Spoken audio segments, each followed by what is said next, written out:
R B assistant നമ്മളെല്ലാവരും നമ്മളുടെ banking exam എഴുതുന്ന എല്ലാവരും കാത്തിരിക്കുന്ന എക്സാം അല്ലേ? യെസ്, ആർ ബി ഐയിൽ അസിസ്റ്റന്റ് പോസ്റ്റുകളിലേക്കുള്ള നോട്ടിഫിക്കേഷൻ ഉടനെ തന്നെ വരും എന്നുള്ള കാര്യം നമ്മൾ ഏകദേശം ഉറപ്പായിട്ടുണ്ടല്ലേ? നിങ്ങളെല്ലാവരും കുറച്ച് നാളുകളായിട്ട് പ്രതീക്ഷിച്ചിരിക്കുന്നതാണ്. അപ്പോൾ നമുക്കിവിടെ ഒരു 45 ദിവസത്തെ ഒരു സ്റ്റഡി പ്ലാൻ ആണ് ആർ ബി അസിസ്റ്റന്റ് പ്രിലിംസും മെയിൻസും അടക്കം കംപ്ലീറ്റ് പ്രിപ്പറേഷൻ സ്ട്രാറ്റജി പ്രിലിംസിൻ്റെയും മെയിൻസിൻ്റെയും അടക്കം നമ്മളിവിടെ ഉൾപ്പെടുത്തിയിട്ടുണ്ട്. അപ്പോൾ ഈ ആർ ബി അസിസ്റ്റന്റ് എല്ലാവരും ഒരു നെഗറ്റീവായിട്ട് പറയണേക്കാം, വേക്കൻസി കുറവാണല്ലോ, ഞങ്ങളതിന് പഠിക്കണോ. നിങ്ങളൊരു കാര്യം മനസ്സിലാക്കുക, നമ്മുടെ കേരളത്തിൽ ആർ ബി ഐ വരുന്നത് 2 ബ്രാഞ്ചിലാണ്. ഒന്ന് നമ്മളുടെ തിരുവനന്തപുരത്തും ഒന്ന് എറണാകുളത്തിലും. അത്രയും റെപ്യൂട്ടഡ് ആയിട്ടുള്ള ജോലിയാണ്, അത്രയ്ക്കും സാലറിഡ് ആയിട്ടുള്ള ജോലിയാണ്. നമുക്ക് ഈ എല്ലാ റൂറൽ ഏരിയാസിലും ഒന്നും ആർ ബി ഐക്ക് ബ്രാഞ്ച് ഇല്ല. അപ്പോൾ അതുകൊണ്ട് തന്നെ വേക്കൻസീസ് കുറവാണ്. എക്സാം എന്താണ്, വളരെ എളുപ്പമാണ്. അതുകൊണ്ടാണ് അതിൻ്റെ കട്ട് ഓഫ് കുറച്ച് കൂടുതലൊക്കെ വരാറ്. ഇനി അതിനുള്ള കോമ്പറ്റീഷൻ അത്രയ്ക്കും ആഗ്രഹിക്കുന്ന, അത്രയ്ക്കും ആത്മാർത്ഥമായിട്ട് പരിശ്രമിക്കുന്ന ആൾക്കാർ മാത്രമേ അത് എഴുതുള്ളൂ. അതുകൊണ്ട് തന്നെ കോമ്പറ്റീഷൻ കമ്പാരിറ്റീവ്ലി എന്താണ്, കുറവാണ്. ഇനിയിപ്പോൾ IBPSൻ്റെ കലണ്ടർ കാര്യങ്ങളൊക്കെ വന്നിട്ടുണ്ട്. ആഗസ്റ്റ് തൊട്ടാണ് എക്സാമുകൾ കാര്യങ്ങളൊക്കെ വരണമെന്നും പറഞ്ഞ് പഠിക്കാണ്ടിരിക്കണ്ട. അതിന് മുന്നേ SBI PO SBI clerk exam ഉണ്ട്, RB അസിസ്റ്റൻ്റ് എക്സാമുകൾ വരും. അപ്പോൾ ഈ ഒരു കൊല്ലം ഫുള്ള് നമുക്ക് എക്സാമുകളാണ്. ഇപ്പോഴേ തന്നെ പഠനം സ്റ്റാർട്ട് ചെയ്യുക. പ്രിലിംസിൻ്റെ പഠനവും മെയിൻസിൻ്റെ പഠനം നമ്മൾ എന്ത് ചെയ്യണം, ഒരുമിച്ച് കൊണ്ടുപോകണം. അപ്പോൾ ആർ ബി അസിസ്റ്റൻറ്റിൻ്റെ ഒരു 45 ദിവസം നിങ്ങൾ എങ്ങനെ പഠിക്കണം, ഫുള്ളായിട്ടുള്ള ഒരു സ്റ്റഡി പ്ലാൻ നമുക്ക് നോക്കാം. യെസ്, ആദ്യം തന്നെ എക്സാം പാറ്റേൺ ഒന്ന് നമുക്ക് ഓടിച്ചിട്ട് നോക്കാം. നിങ്ങൾക്കറിയാം പ്രിലിംസിന് ഇംഗ്ലീഷ്, ന്യൂമറിക്കൽ എബിലിറ്റി, റീസണിങ് 100 മാർക്കാണ്. മുന്നത്തെ നോട്ടിഫിക്കേഷൻ വെച്ചിട്ടാണ് കേട്ടോ നമ്മളിവിടെ എഴുതിയിരിക്കുന്നത്. നമ്പർ ഓഫ് ക്വസ്റ്റ്യൻസ് 100, മാർക്ക് 100 ആണ്. 60 മിനിറ്റ് എല്ലാത്തിനും. ഇത് 35 ക്വസ്റ്റ്യൻ ആണ്. Reasoning 35, numerical ability 35, English 30, 20 minute വെച്ച് ഇൻഡിവിജ്വൽ ടൈമിംഗ് ഉണ്ട് അല്ലേ? ദെൻ നമുക്ക് എന്താണ് എക്സാം പാറ്റേൺ മെയിൻസിലേക്ക് വരികയാണെങ്കിൽ ഇംഗ്ലീഷ് എല്ലാം 40 ക്വസ്റ്റ്യൻ, 40 മാർക്ക്, 200 ആണ്. 200 ക്വസ്റ്റ്യൻ ആണ്, 200 മാർക്കാണ്. നമുക്ക് കമ്പ്യൂട്ടർ നോളേജ് 20 മിനിറ്റും ജനറൽ അവയർനെസ് 25 മിനിറ്റും ബാക്കി 30 മിനിറ്റും വെച്ച് 135 മിനിറ്റാണ് സമയം. അപ്പോൾ ഇംഗ്ലീഷ് ഉണ്ട്, QA ഉണ്ട്, ക്വാണ്ടിറ്റേറ്റീവ് ആപ്റ്റിറ്റ്യൂഡ് ഉണ്ട്, റീസണിങ് ഉണ്ട്, കമ്പ്യൂട്ടർ നോളേജ്, ജനറൽ അവയർനെസ്. ഇത്ര കാര്യമാണ് നമുക്ക് ഈ പറഞ്ഞ ആൾക്കാരാണ് മെയിനായിട്ട് പഠിക്കാനുള്ളൂ അല്ലേ? ഇത്ര ആൾക്കാരെ പഠിക്കാനുള്ളൂ. അപ്പോൾ ഇതെങ്ങനെ പഠിക്കണം, എത്രത്തോളം സമയം എടുത്ത് പഠിക്കണം എന്നൊക്കെ നമുക്ക് നോക്കാം. ഇതിൽ LPT കൂടി ഉണ്ട് കേട്ടോ. നിങ്ങൾ കേരളത്തിൽ അപ്ലൈ ചെയ്യുകയാണെങ്കിൽ കുഴപ്പമില്ല. Candidate must be proficient in the official language of the state. കേരളത്തിലാണെങ്കിൽ Malayalam. Test includes reading, writing, speaking skills, mandatory for final selection. ഇത് പാസ്സായാൽ മാത്രമേ ജോലി കിട്ടുള്ളൂ. Language proficiency. ഇപ്പോൾ തമിഴ്നാട്ടിലാണ് അല്ലെങ്കിൽ മഹാരാഷ്ട്രയാണല്ലോ വേക്കൻസി കൂടുതൽ വരും. അവിടെ അപ്ലൈ ചെയ്യുകയാണെങ്കിൽ അവിടുത്തെ ലാംഗ്വേജ് അറിയണം. ലാസ്റ്റ് പഠിച്ചെടുക്കാം കിട്ടുകയാണെങ്കിൽ. അത് ടെൻഷൻ ഒന്നും അടിക്കണ്ട. അപ്പോൾ നമുക്ക് ഡെയിലി ഒരു സ്റ്റഡി ടൈം, ഒരു മിനിമം ഒരു 5 മണിക്കൂർ, 3 തൊട്ട് 5 മണിക്കൂർ എന്തായാലും നമ്മൾ എന്ത് ചെയ്യണം, പഠിക്കണം. ക്ലിയർ അല്ലേ? അപ്പോൾ പഠിക്കാനുള്ളത് നമ്മൾ 3 തൊട്ട് 5 മണിക്കൂർ ഡെയിലി നമ്മൾ പഠിക്കുക. അല്ലാതെ അതിൽ നിങ്ങൾ വെള്ളം ചേർക്കരുത്, 1 മണിക്കൂർ കുറവ് പഠിക്കുക, അങ്ങനെയൊന്നുമില്ല കേട്ടോ. ക്വാണ്ടിറ്റേറ്റീവ് ആപ്റ്റിറ്റ്യൂഡ് 1 മണിക്കൂർ മിനിമം പഠിച്ചിരിക്കണം. റീസണിങ് മിനിമം 60 മിനിറ്റ്, ഇംഗ്ലീഷ് ഒരു 45 മിനിറ്റ്, GAക്കും കമ്പ്യൂട്ടറിനും ഒരു 30-45 മിനിറ്റ് നമ്മൾ കൊടുക്കണം. GA നിങ്ങൾക്ക് മെയിൻസിനല്ലേ എന്ന് പറഞ്ഞ് ഇപ്പോഴേ പഠിക്കാണ്ടിരിക്കരുത്. GAയും കമ്പ്യൂട്ടറും ഒരു 30-45 മിനിറ്റ് കൊടുക്കുക. ഇനി ഇതിലൊക്കെ വീക്കായിട്ടുള്ള ആൾക്കാരുണ്ടാവും, അവർക്ക് സമയം കൂടുതലുണ്ടെങ്കിൽ നിങ്ങൾ കൂടുതൽ സമയം അതിൽ കൊടുക്കണം. പറഞ്ഞാൽ മനസ്സിലായല്ലോ? മിനിമം ടൈമാണ് ഞാനീ പറഞ്ഞത്. അപ്പോൾ ഇതിൽ നിങ്ങൾ എന്ത് ചെയ്യുക, ബേസിക് ആയിട്ടുള്ള കാര്യങ്ങളൊക്കെ പഠിച്ച് മുന്നോട്ട് പോവുക. മിനിമം ടൈമിൽ നമ്മൾ എന്ത് ചെയ്യുക, നല്ലൊരു സിലബസ് കാര്യങ്ങളൊക്കെ നോക്കി അടിപൊളിയായിട്ട് എന്ത് ചെയ്യുക, പഠനം മുന്നോട്ട് കൊണ്ടുപോകണം. ഇനി വരികയാണെങ്കിൽ ആദ്യത്തെ 1 തൊട്ട് 15 ദിവസം ഫൗണ്ടേഷൻ സ്റ്റേജ് ആണ്, ബേസിക് ആണ് കേട്ടോ. അപ്പോൾ കോണ്ടിൽ നമ്മൾ simplification, series, arithmetic problems, basic ആയിട്ടുള്ള DS കാര്യങ്ങൾ തുടങ്ങി, നമ്മൾ നമ്പർ സിസ്റ്റം തുടങ്ങി, നമ്പർ സീരീസ് തുടങ്ങി എല്ലാ കാര്യങ്ങളും, ക്വാഡ്രാറ്റിക് ഇക്വേഷൻസ്, അങ്ങനത്തെ ബേസിക് ആയിട്ടുള്ള കാര്യങ്ങൾ നമ്മൾ എന്ത് ചെയ്യാം, ഈ ഒരു 15 ദിവസം കൊണ്ട് നമ്മൾ സെറ്റ് ചെയ്യാം കോണ്ടിൽ. അതേപോലെ റീസണിങ്ങിന് നമ്മൾ എന്ത് ചെയ്യുക, inequality, syllogism, coding and decoding, direction test, blood test, എളുപ്പമുള്ള പസിൽസൊക്കെ നമുക്ക് സാധാരണ വളരെ എളുപ്പമാണ് ആ രീതിയിൽ പഠിച്ചു പോവുകയാണെങ്കിൽ. അതെല്ലാം നമ്മൾ റീസണിങ്ങിൽ ഈ ഒരു ഫൗണ്ടേഷൻ സ്റ്റേജിൽ ഇമ്പ്രൂവ് ആക്കണം. English reading comprehension, grammar, vocabulary, close test തുടങ്ങിയ കാര്യങ്ങൾ ഇംഗ്ലീഷിൽ നിങ്ങൾ പഠിക്കാണ്ടിരിക്കരുത്. ഇംഗ്ലീഷ് എളുപ്പമാണെന്ന് കരുതി ഏറ്റവും കൂടുതൽ നെഗറ്റീവ് കിട്ടുന്ന ഒരു മേഖലയാണ് ഇംഗ്ലീഷ്. GAയിൽ ഡെയിലി കറണ്ട് അഫയേഴ്സ് നോക്കി പോകണം, സ്റ്റാറ്റിക് ആയിട്ടുള്ള കാര്യങ്ങൾ നോക്കുക. കമ്പ്യൂട്ടർ വൺസ് നിങ്ങൾ ഒരു വട്ടം പഠിച്ചു വെക്കുക ബേസിക്, അത് പിന്നെ റിവിഷൻ നടത്തിയാൽ മതി. പഠിക്കാണ്ടിരിക്കരുത്. കമ്പ്യൂട്ടറിൽ മാർക്ക് നമ്മൾ നഷ്ടപ്പെടുത്താനായിട്ട് ഇട വരുത്തരുത് കേട്ടോ. ഓക്കെ, കാരണം നമുക്ക് എന്താ ഇവിടെ മെയിൻസിന് കമ്പ്യൂട്ടർ നോളേജ് എന്തായാലും ചോദിക്കുന്ന ഒരു കാര്യമാണ്. ഓക്കെ, അപ്പോൾ നമ്മൾ 1 തൊട്ട് 15 ദിവസത്തെ കാര്യം പറഞ്ഞു. 16ാമത്തെ ദിവസം തൊട്ട് 30ാമത്തെ ദിവസത്തിലേക്ക് കിടക്കുമ്പോൾ നമ്മളിവിടെ പ്രിലിംസും മെയിൻസും കൂടി ഒരുമിച്ച് നമ്മൾ കൊണ്ടുപോവാണ്. ക്വാണ്ടിറ്റേറ്റീവ് ആപ്റ്റിറ്റ്യൂഡിൽ നമ്മൾ ഡാറ്റ ഇൻ്റർപ്രിട്ടേഷനും മിക്സ്ഡ് അരിത്തമെറ്റിക് പ്രോബ്ലംസും എല്ലാം നമ്മൾ എന്ത് ചെയ്യുകയാണ് ഇവിടെ പ്രാക്ടീസ് ചെയ്യുക. അപ്പോൾ QA നമ്മൾ QA വരുമ്പോൾ നമ്മൾ DA ഡീപ്പായിട്ട് ഇറങ്ങി ഡാറ്റ ഇൻ്റർപ്രിട്ടേഷൻ, ഹൈ ലെവലായിട്ടുള്ള അരിത്തമെറ്റിക് പ്രോബ്ലംസ് തുടങ്ങിയ കാര്യത്തിലേക്കൊക്കെ നമ്മളുടെ പ്രിപ്പറേഷൻ സ്ട്രാറ്റജി മാറ്റി റീസണിങ്ങിലേക്ക് വരുമ്പോൾ നമ്മൾ ഹൈ ലെവൽ പസിൽസ്, ഞാൻ പറഞ്ഞു ആദ്യം ബേസിക് സ്ട്രോങ് ആയതിനു ശേഷം ഹൈ ലെവൽ ആയിട്ടുള്ള പസിൽസ്, അതേപോലെ ഇൻപുട്ട് ഔട്ട്പുട്ട് തുടങ്ങിയ റീസണിങ്ങിൻ്റെ കുറച്ച് അഡ്വാൻസ്ഡ് ആയിട്ടുള്ള കാര്യങ്ങളിലേക്ക് നമ്മൾ പഠനം മാറ്റി.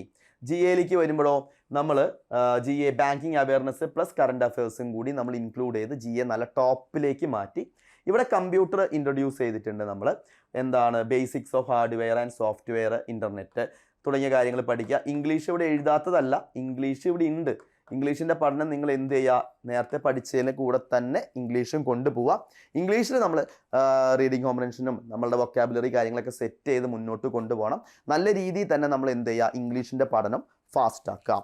അപ്പോൾ നമ്മൾ 30ാമത്തെ ദിവസത്തിലേക്ക് എത്തി. 30 ദിവസം ആകുമ്പോഴേക്കും നമ്മൾ കുറച്ചും കൂടി ലെവല് നമ്മളുടെ മാറിക്കഴിഞ്ഞു. അടുത്തത് 31 ദിവസം തൊട്ട് 40 ദിവസത്തിൽ പ്രധാനമായിട്ടും നമ്മൾ ഫോക്കസ് ചെയ്യുക മെയിൻസ് ആണ്. പ്രിലിംസിൻ്റെ എക്സാം വളരെ എളുപ്പമാണ്. നമ്മൾ അത്യാവശ്യം വലിയ ബുദ്ധിമുട്ടില്ലാതെ തന്നെ നമുക്ക് എക്സാം എഴുതാൻ പറ്റും. അത്ര ഹൈ ലെവലായിട്ടുള്ള ഒരു എക്സാം ഒന്നുമല്ല RB അസിസ്റ്റൻറ്റിൻ്റെ പ്രിലിംസ്. ഡെയിലി സെക്ഷണൽ മോക്സുകൾ നമ്മൾ എടുക്കണം. സെക്ഷണൽ മോക്ക് കാരണം എന്താണ്, ഇവിടെ നമുക്കിടെ വീക്ക്നെസ് മനസ്സിലാക്കി നമ്മൾ ഇമ്പ്രൂവ് ചെയ്യണം. സെക്ഷണൽ മോക്ക് ടെസ്റ്റുകൾ നമ്മൾ ചെയ്യുക, അത് നല്ല രീതിയിൽ അനാലിസിസ് ചെയ്യാം. റീസണിങ്ങിൻ്റെ പഠനത്തിൽ കോംപ്ലക്സ് പസിൽസ് നല്ല അടിപൊളിയായിട്ട് ചെയ്ത് വിടാം.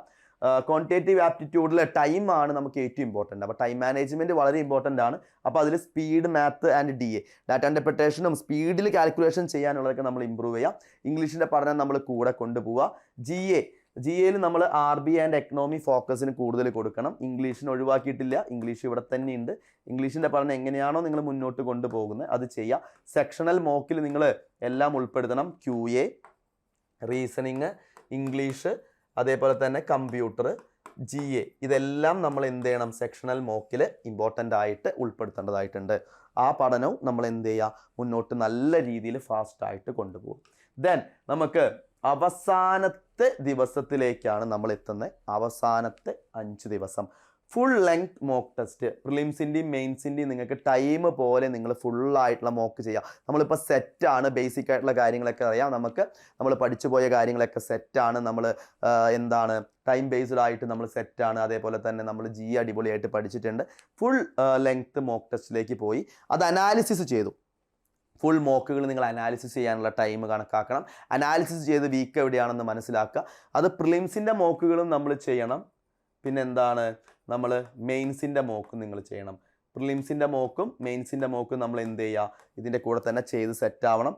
Revise formulas and GA note. അതിൽ ഇപ്പോൾ നമുക്ക് നിങ്ങൾ ചെറിയ ചെറിയ ഷോർട്ട് നോട്ടുകൾ നിങ്ങൾ എഴുതി വെച്ചിട്ടുണ്ടാവും. അപ്പോൾ നിങ്ങളത് റിവൈസ് ചെയ്യുക. റീസണിങ്ങിൻ്റെ അതിൽ എങ്ങനെയാണ് കൺസെപ്റ്റുകൾ കാര്യങ്ങളൊക്കെ വരിക അതൊന്നും മറച്ചു നോക്കുക. ക്വാണ്ടിറ്റേറ്റീവ് ആപ്റ്റിറ്റ്യൂഡിൽ കുറച്ചധികം ഫോർമുലാസ് ഉണ്ടാവും, മെൻസ്ട്രേഷൻ അങ്ങനത്തെ കാര്യങ്ങളിലൊക്കെ ട്രിക്കുകൾ കാര്യങ്ങളൊക്കെ ഉണ്ടാവും. അതെല്ലാം നിങ്ങൾ എന്ത് ചെയ്യണം, ജസ്റ്റ് ഒന്ന് റിവിഷൻ നടത്തി പോകണം. അതിൻ്റെ ഒപ്പം തന്നെ GA നോട്ട്സ്, നിങ്ങൾ ഡെയിലി GA പഠിക്കുന്നുണ്ട്, അതിൻ്റെ നോട്ട് എഴുതുന്നുണ്ട്, കമ്പ്യൂട്ടർ പഠിച്ചു വെച്ചിട്ടുണ്ട്, അതെല്ലാം എന്ത് ചെയ്യുക, ഒന്ന് പ്രോപ്പറായിട്ട് റിവിഷൻ നടത്തുക. പ്രീവിയസ് ഇയർ ക്വസ്റ്റ്യൻസ്, ഇതിന് മുൻ കാലഘട്ടത്തിൽ നടന്ന ക്വസ്റ്റ്യൻസിനേക്കാൾ അവർ അപ്ഡേറ്റ് ചെയ്യും. അധികം വല്ലാണ്ട് ബാക്കിലേക്ക് പോകണ്ട. 10 വർഷം മുന്നത്തെ പാറ്റേൺ ഒന്നല്ല ഇന്ന്. അപ്പോൾ ജസ്റ്റ് ഒന്ന് എങ്ങനെയാണ് മുന്നിലെ എക്സാമുകൾ നടന്നിരിക്കുന്നത് അതിൻ്റെ ഒരു രീതി ഒന്ന് മനസ്സിലാക്കുക. തൊട്ട് ബാക്കിൽ നടന്നൊരു എക്സാം നോക്കുക. അതേപോലെ തന്നെ ഇപ്പോൾ ബാങ്കിങ് എക്സാമുകൾ, IBPS എക്സാമുകൾ, മെയിൻസ് നടന്നിട്ടുണ്ടെങ്കിൽ അല്ലെങ്കിൽ പ്രിലിംസ് നടന്നിട്ടുണ്ടെങ്കിൽ അതൊന്ന് നോക്കുക. POൻ്റെ ക്ലർക്കിൻ്റെ നോക്കുക, SBI ക്ലർക്കിൻ്റെ നോക്കുക. ലേറ്റസ്റ്റ് ആയിട്ടുള്ളത് ഒരു ബാക്കിലേക്ക് ഒരു കൊല്ലത്തെ തന്നെ ഒരുപാട് എക്സാമുകൾ നടന്നിട്ടുണ്ടാവും, അത് റെഫർ ചെയ്യുക. അതല്ലാതെ RB അസിസ്റ്റൻ്റ് 2012 നോക്കിയിട്ട് കാര്യമുണ്ടോ? ഇല്ല. അപ്പോൾ നമ്മൾ ഈ ലേറ്റസ്റ്റ് ആയിട്ട് നടന്ന പാറ്റേൺ എക്സാമുകളെല്ലാം നിങ്ങൾ എന്ത് ചെയ്യുക, നല്ല അടിപൊളിയായിട്ട് ഒന്ന് ചെക്ക് ചെയ്യുക. എങ്ങനെയാണ് പാറ്റേൺ വരുന്നത്, പാറ്റേൺ ചേഞ്ചുകൾ എന്തെങ്കിലും ഉണ്ടോ തുടങ്ങിയ കാര്യങ്ങൾ നമ്മൾ എന്ത് ചെയ്യുക, ഒന്ന് ചെക്ക് ചെയ്യുക. ഇതാണ് ഏറ്റവും ഇമ്പോർട്ടൻ്റ് ആയിട്ടുള്ള കാര്യം. ഇംപ്രൂവ് ആക്യുറസി എന്ന് പറയുന്നത് വളരെ ഏറ്റവും ഇമ്പോർട്ടൻ്റ് ആയിട്ടുള്ള കാര്യമാണ്. നമ്മൾ ഒരുപാട് അറ്റംപ്റ്റ് ചെയ്തിട്ട് കാര്യമില്ല. നിങ്ങൾ സ്പീഡിൽ ചെയ്യുന്നുണ്ട്, പക്ഷെ എല്ലാ ക്വസ്റ്റിനും തെറ്റാണ്. പറഞ്ഞിട്ട് കാര്യമുണ്ടോ? നെഗറ്റീവ് മാർക്ക് കിട്ടുന്നു, നമ്മൾ പ്രതീക്ഷിക്കുന്ന മാർക്ക് നമുക്ക് കിട്ടുന്നില്ല. ഇംഗ്ലീഷിൽ വളരെയധികം കൂടുതൽ സംഭവിക്കുന്ന കാര്യമാണ്. QA നമുക്ക് കറക്റ്റ് ആൻസർ കിട്ടിയാലേ നമ്മൾ ചെയ്യുള്ളൂ. റീസണിങ്ങും അങ്ങനെ തന്നെയാണ്. പക്ഷേ QA അങ്ങനെയല്ല. QA നമ്മൾ QA അല്ല, ഇംഗ്ലീഷ് നമ്മൾ എന്ത് ചെയ്യും, ഇത് കറക്റ്റ് ആണെന്ന് കരുതി നമ്മൾ മാർക്ക് ചെയ്യും, പക്ഷെ തെറ്റി പോകാനുള്ള സാധ്യത കൂടുതലാണ്. അപ്പോൾ അതുകൊണ്ട് നിങ്ങൾ ചെയ്യേണ്ട കാര്യം എന്താ, ആക്യുറസിയിൽ വളരെയധികം ഫോക്കസ് ചെയ്യണം. ആക്യുറസി ചെയ്യുന്ന ക്വസ്റ്റ്യൻ കറക്റ്റ് ആവണം, നെഗറ്റീവ് മാർക്ക് പരമാവധി ഒഴിവായി കിട്ടണം. ക്ലിയർ അല്ലേ? ഓക്കെ. ഇമ്പോർട്ടൻറ്റ് പ്രിപ്പറേഷൻ ടിപ്സ് ആണ്. ഏറ്റവും ഇമ്പോർട്ടൻ്റ് ആയിട്ടുള്ള കാര്യം സ്ഥിരത. Consistency is the key.